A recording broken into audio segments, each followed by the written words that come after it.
Hello, welcome back to Israel with Aline.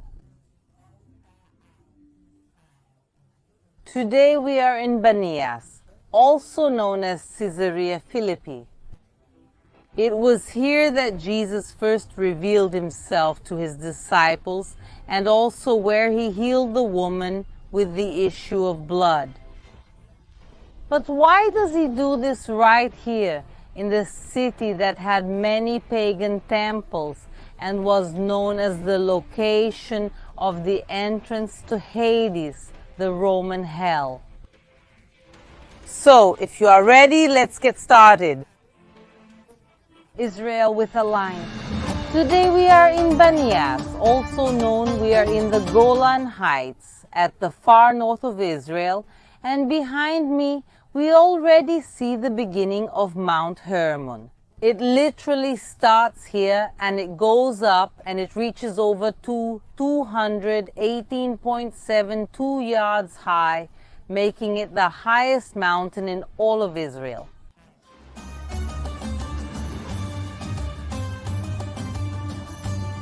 And look what's here. Here we are already seeing remnants of the city that was founded approximately 2,300 years ago after the invasion of Alexander the Great, and then begins the Greek period in Israel. For centuries they will influence the entire region, also in its politics, in its economy, but they will bring Greek culture here, and that includes their religion and their gods.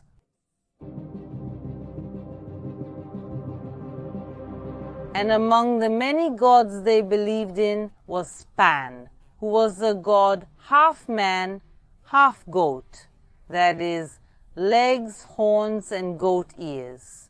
He was the god of woods, fields, flocks, and shepherds, and lived in caves. He spent the day hunting and also dancing with nymphs. And this city was precisely dedicated to the god Pan, and that's why it was called Banias.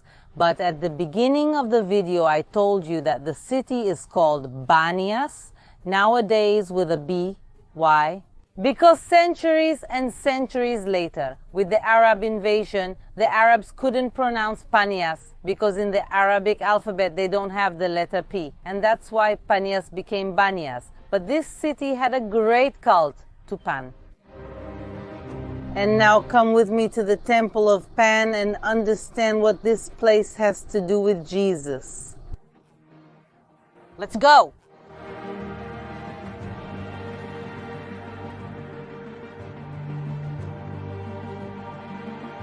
Sorry for the noise of the water, folks, but here we can see several springs. In total, there are 72 springs that come together to form the Banias River, which is one of the 3 tributaries of the Jordan River. That means Banias joins with Hatzbani and Dan, and the 3 together form the Jordan River. And now, folks, come here with me. It's not allowed to go into the water here, but what we can do is use the device they've put in place to draw some water from the river.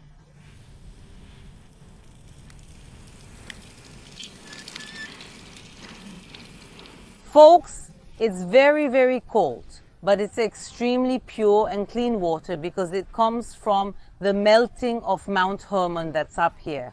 128 million cubic meters of water pass through here every year, and looking at this peaceful and beautiful place, sometimes it even makes us forget all the hell that was happening up there. So let's go to the temple of Pan and to the entrance of Hades. Let's go!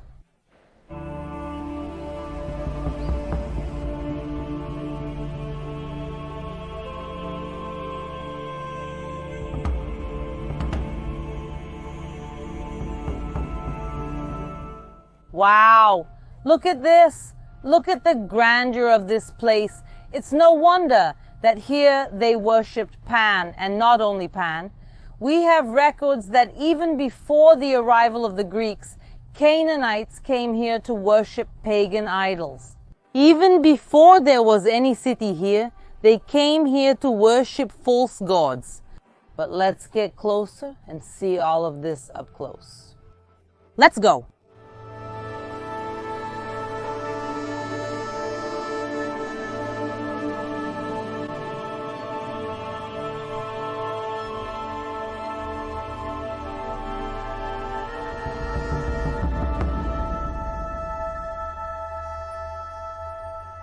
Guys, this was not a pagan temple, but rather a gigantic complex with several temples that worshipped various false idols. The main one, we said, was Pan, so the large statue of Pan was exactly here.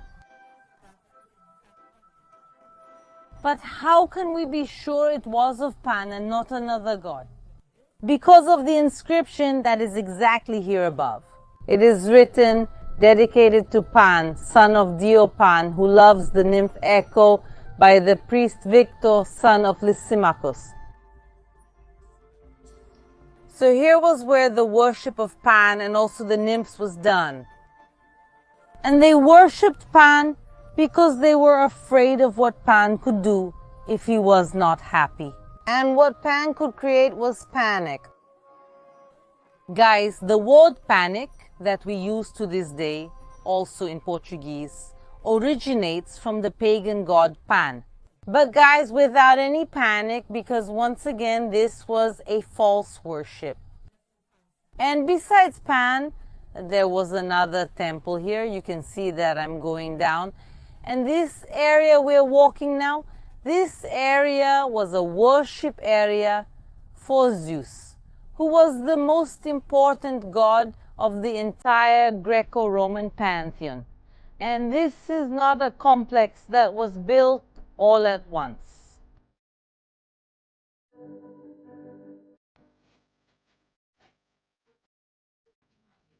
The first temple was the temple of Pan, but over the centuries more and more temples were added. What we are going to now was only built in the year 178 AD. Let's go.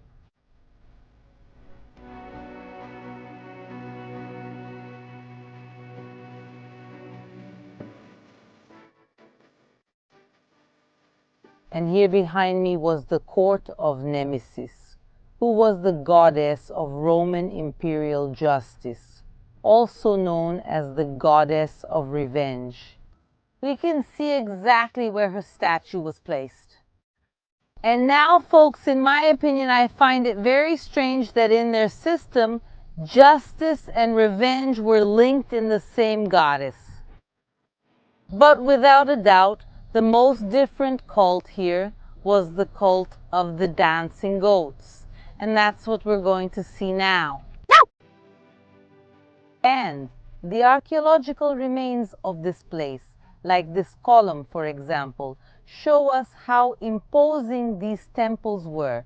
This here, folks, was the top of the column that was here in the temple of Zeus. And a lot has been discovered here and there. Is still much to be discovered because most of Banias has not yet been excavated. Just one example, folks, everywhere we go here, we find pieces of pottery. Look at this here. This here, folks, is pottery, and there's a good chance these are pieces of pottery from Roman times. Literally, archaeology here comes out of every place. I'm going to put it back to the same place I picked it up from. And now let's see the cult of the dancing goats.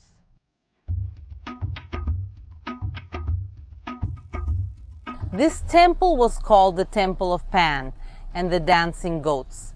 We're about to get to the goat part. But before that, here, where I am in this niche, in this semicircle, was a large image, a large statue of the god Pan. And right in front you can see that there is a very well-worked white stone that went in this direction. Up here in this space were 3 trained goats. Yes, they trained goats, and here the goats put on shows. They literally had dancing goat shows. And why is that? Because once again, Pan was a god half man, half goat. It wasn't every day of the year, some days of celebration to the god Pan. They brought these goats, so the goats stayed here, and to this side where it collapsed, but to this side there was a music orchestra, music. So people here would arrive on celebration days. They would hear very loud music playing. They would see the goats dancing. They would see the image of Pan, and they would make goat sacrifices to Hades, which is where we are going now.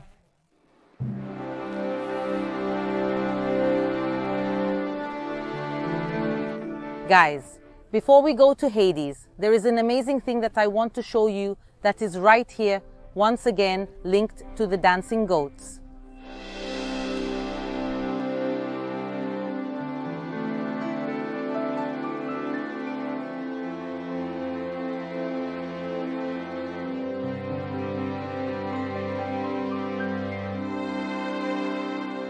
Here on the sides we can see small niches. These niches are the tombs of the sacred goats, because those dancing goats that dance down there, they were considered by the pagans here as saints, as sacred, and that's why after they died, in this case already quite old, they were buried here and worship was made to Pan, to the dancing goats, and also here in the tomb of the dancing goats. Really, I think we can't get any closer to pure paganism than this, guys.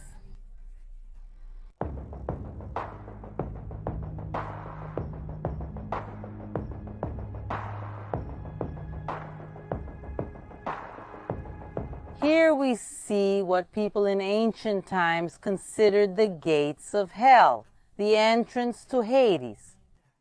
If we had arrived here 2,000 years ago, what we would see inside this cave is a very, very, very deep hole, and inside it a large spring of water, and all this part here in continuation was a large temple. And how were the sacrifices made here? Remember, all of this here is dedicated to Pan, so we're talking about goats. Here at the entrance of the city, there was a large market that sold goats. They bought goats, brought them inside the temple where the animal was sacrificed. It was killed and then thrown into the spring of water. If the animal sank, they believed that Pan accepted the sacrifice. But if the animal floated, it was considered that the sacrifice was rejected and that the person should pray even stronger. The person had to go back, buy another goat, bring more, and so the cycle repeated. And now imagine with all the animals that were thrown in here, the blood painted the waters a red color. So for them it was a well that seemed bottomless, with red waters, with a very strong smell, and therefore it was considered the entrance to Hades. The very first century historian Flavius Josephus tells us how deep this place was. The place is called Panion, where the top of a mountain rises to an immense height, and on its side, below, or at the bottom, a dark cave opens into itself, within which there is a horrific precipice that descends abruptly to a vast depth, contains a large amount of water that is immobile, and when someone descends something to measure the depth of the earth under the water, no piece of rope is enough to reach it.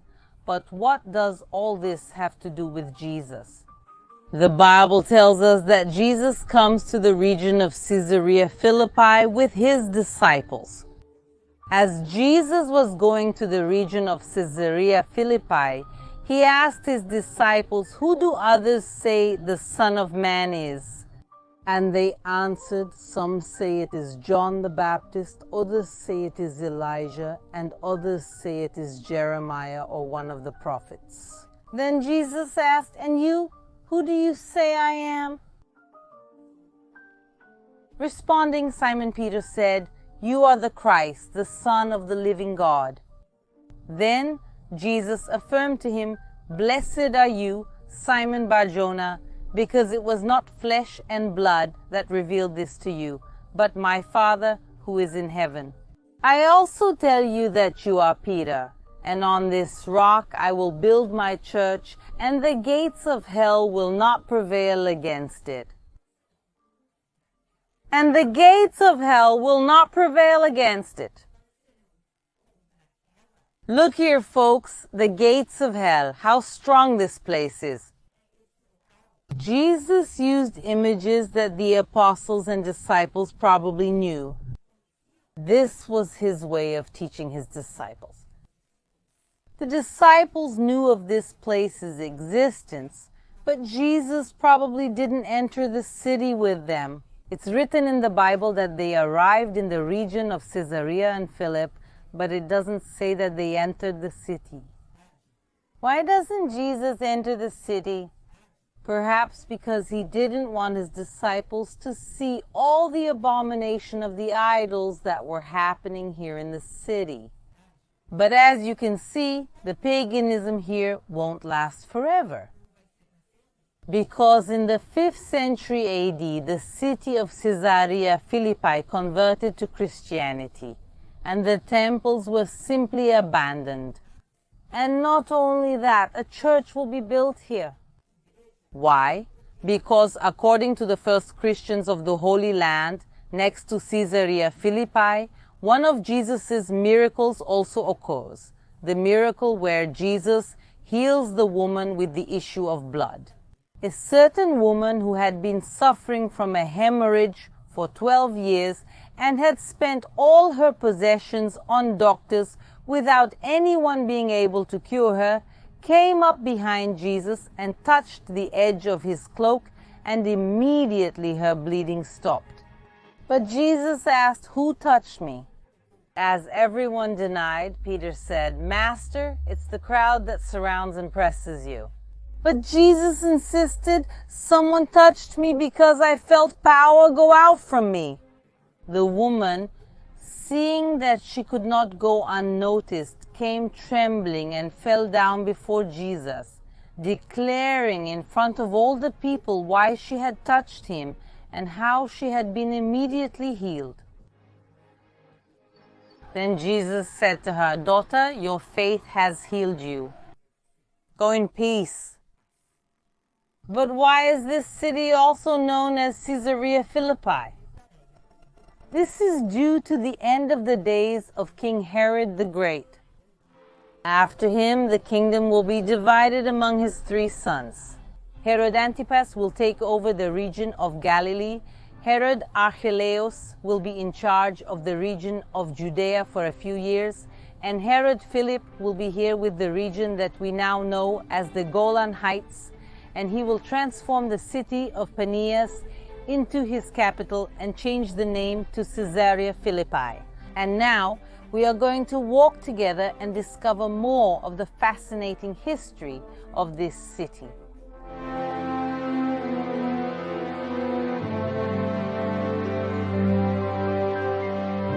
Look at this bridge that I'm passing under. It is 100% original from the Roman period.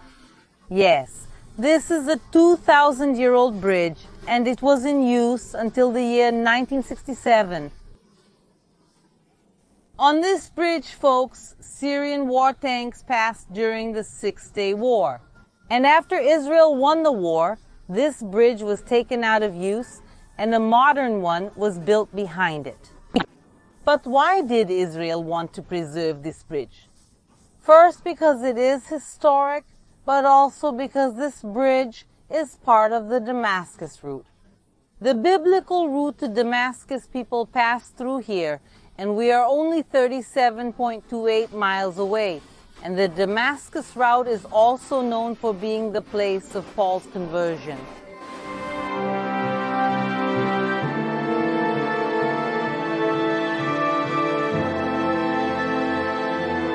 We continue our tour in Caesarea Philippi, and I want to take this opportunity to invite you to join one of our Israel caravans with Aline.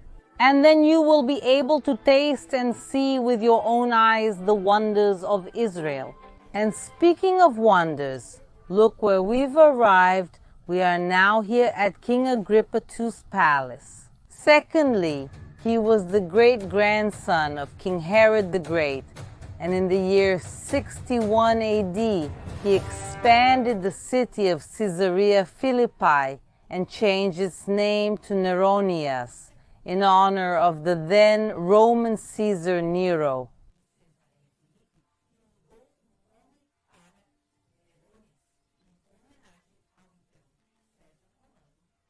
And we know from the Bible that when Paul defends himself from accusations, he defends himself before King Agrippa II, who reigned in this palace.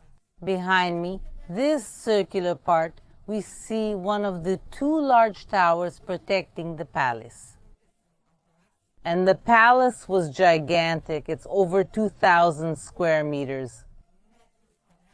Now, where's the rest of the palace? It's on the other side. The modern road that's here crosses and divides the palace in two. And we are now going together, pass through the underground part, and reach the other side of Agrippa II's palace.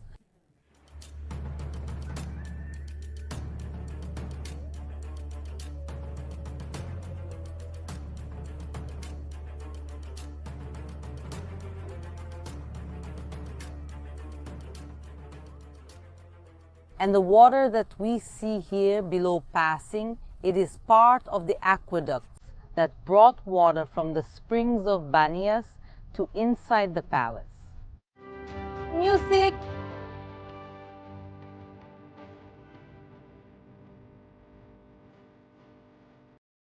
It's interesting to think that right here in Caesarea Philippi, in an extremely pagan city, here will begin the ruin of Israel, because here Vespasian and Titus camp. And from here they will destroy all of Israel from north to south. They start in the year 66 AD and end in the year 70 with the destruction of the Jerusalem temple. The temple that has not been rebuilt to this day. So maybe this city is part of the cause of the ruin of all Israel. But at the same time that this city brings paganism and destruction, here will be the first place that Jesus reveals himself, reveals his nature to the disciples, and also tells them what will happen in the crucifixion. So from that time, Jesus began to show his disciples that it was necessary for him to go to Jerusalem, suffer many things at the hands of the elders and chief priests and scribes, be killed, and on the third day rise again. So in a certain way, Caesarea Philippi changes the history of Jesus and all of Israel. I hope you enjoyed getting to know a bit of this very different city that is here in Israel. If you liked it and want more content directly from Israel, be sure to subscribe to the channel and leave a like. A kiss and see you next time!